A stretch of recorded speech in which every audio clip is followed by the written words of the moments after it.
Assalamualaikum warahmatullahi wabarakatuh. Hai semuanya, bertemu lagi dengan saya Princess Naysila Cantika Arifin dengan nomor NIM 2404080011. Nah, kali ini kita akan membahas mengenai praktikum reaksi redoks dan elektrokimia.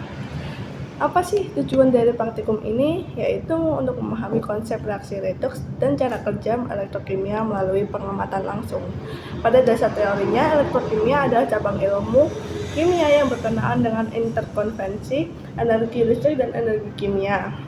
Proses elektrokimia adalah reaksi reduksi dan oksidasi. Dalam reaksi ini, energi yang dilepaskan oleh reaksi spontan akan diubah menjadi energi listrik atau energi listrik yang digunakan agar reaksi yang non-spontan dapat terjadi. Dalam reaksi redoks, elektron-elektron ditransfer dari suatu zat ke zat yang lainnya, yang disebut sebagai reaksi reduksi dan reaksi oksidasi. Anoda adalah tempat terjadinya oksidasi, sedangkan katoda adalah tempat terjadinya reduksi.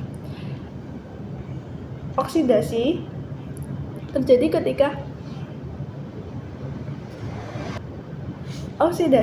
ketika ada peningkatan bilangan oksidasi, sedangkan reduksi terjadi ketika ada penurunan bilangan oksidasi.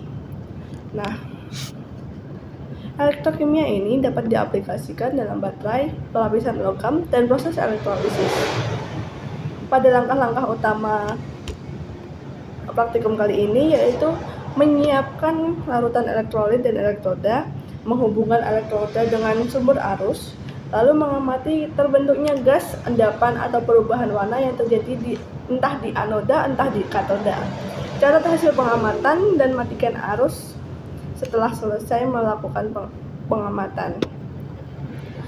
Bahan dan fungsi dari praktikum kali ini yang utama adalah larutan CuSO4 atau larutan elektrolit lainnya sebagai medium reaksi, kawat tembaga dan seng sebagai elektroda atau jembatan garam. Lalu ada juga sumber arus listrik untuk mengalirkan elektron. Nah, contoh pengamatan yang bisa diambil dari praktikum kali ini misalnya pada elektrolisis CuSO4 atau tembaga sulfat adalah di katoda terbentuk endapan logam tembaga berwarna merah, sementara di anoda larut dan melepaskan ion Cu2+, serta terjadi gelembung gas jika air ikut bereaksi. Nah, hasil yang diharapkan dari praktikum kali ini yaitu terbentuknya endapan logam di katoda dan perubahan warna larutan di anoda. Tiga tips penting di praktikum kali ini yaitu pastikan sambungan kabel terpasang dengan benar, jangan biarkan elektroda menyentuh dasar bejana, dan catat setiap perubahan warna, gas, dan endapan dengan teliti.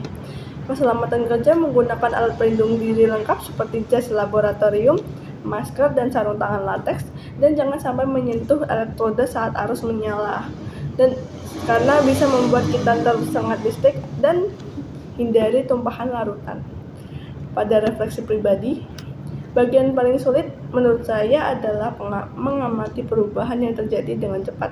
Kesalahan yang bisa terjadi adalah kabel tidak tersambung dengan baik atau elektroda terkontaminasi sehingga mempengaruhi hasil akhir nantinya.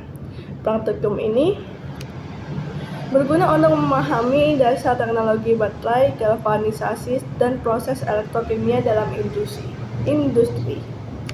Nah, sekian penjelasan dari saya mengenai bab redoks dan elektrokimia. Kurang lebihnya mohon maaf. Wassalamualaikum warahmatullahi wabarakatuh.